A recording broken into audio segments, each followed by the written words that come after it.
everyone, welcome back to another video. I know I still owe you part 2 of my journal flip, and I had a couple interruptions when I was starting part 2 today, so I will get back to it probably tomorrow when the light's better. But I wanted to show you the little experiment I was doing a little while ago. I think it was Saturday. Somebody was streaming and she wanted to do a matte medium or gel medium transfer with little scraps of scrapbook paper.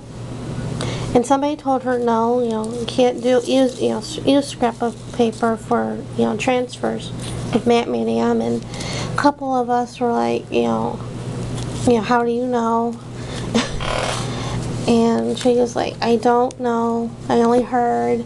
And I'm like, we're like, have you tried it? And she goes, no. And I was like, well, how do you know if it don't work if you haven't tried it? So I went to try. I tried it. It's not, you can't really lift it like if you do a magazine transfer like I did here. I did the gel medium transfer with the magazine image and laid it on and took it off after a bit, before it dries. And this one I did have to go back a couple times, adding a little bit more gel medium because a good chunk of her nose was missing and a little bit of her, her good chunk of her eyebrow. I think one of the eyebrows over either this one or that one, did come out all the way in her eye. But, it wasn't like, this isn't like that. You can't put it on and after a while lift off. Because some of it, well, some of you probably can. Some of it you can, and some you can't. Like, this one is a little piece of die cuts with the View, the Rockstar stack. And I put gel medium on there, good amount, and put it on there, and lifted it off, and you get a little bit. And that's fine. You probably will want a distressed look. And this one is the basic gray out of print, and a little bit came off there.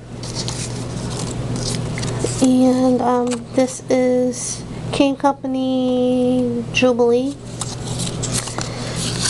and I did lift that off a little bit, and you can see, and I did rub, because when I lifted it off, you get the white of the paper. So I just wet with water, sprayed with water, and rubbed it. Same thing with these two. This is Tim Holtz Lost and Found. I cut, this was a strip a little square by itself, but this was a part of this, and I just cut it down a strip on, to show the reverse of this side of the paper, and then that side. I wanted to see how it would work. And when I lifted it, I let these were the first two I did, and I let it sit probably a little bit too long, which probably was a good thing. And when I lifted it, some of a lot of the white backing was still on there. So like I said, I sprayed it with water and rubbed with my finger. And you have to be careful when you do that, because you could still take off some of the paper. So that's that one. And the only one that really didn't work for some reason was the Timeless Type, the Michaels die cuts with the View paper. So that's that one. And then I played some more with some other paper. I forget the name of this brand of the pad, but had letters, punch outs, and scrapbook paper, and it's lightweight. And this one lifted, I think it lifted pretty well. And this is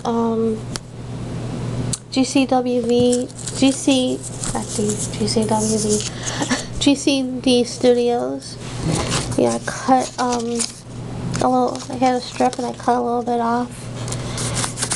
And that, I had to wet it and rubbed it, and that came out pretty well. And that's a couple years ago, the Martha Stewart Halloween paper. And here's the scrap. And that's kind of, heavy. Well, not heavy, but, thick card stuff. And that, I think I lifted it, revealing some of the white, here. I lifted it and then I sprayed it to get some more of the backing off. And that came out pretty well. So you can do it. You have to just play around with it and stuff. So that's it for right now, and thanks for watching.